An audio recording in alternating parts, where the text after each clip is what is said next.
Nagtagumpay nga ito nga si Gabo sa kanyang diskarte na makuha nga itong ngang motor na kung saan sa pagtutulungan nga nilang magkakaibigan. Ngunit sa kabila nga nito ay nasa bingit na nga ng kamatayan ng kanyang ama na kung saan nga ay tinapat na nga sila dahil hindi na nga nagre-responde pa itong kanyang ama. Kaya naman sa pagpunta nito ni Gabo sa kanyang ama ay nagulat na nga lang siya na bigla na nga lang itong nag-arrest. Kaya naman sinisisi nga nito ni Betchay ito nga si Gabo dahil huli na nga ito sa nangyari.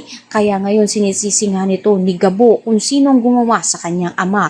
Kaya muli nga siyang pupunta kay Tatang upang sa gayon nga ipagpatuloy na nga ang kanyang misyon at makapaghiganti sa gumawa sa kanyang ama. At kapag makapangyarihan na nga siya, mas matindi na nga ang kanyang lakas laban dito nga sa nangyari sa kanyang ama.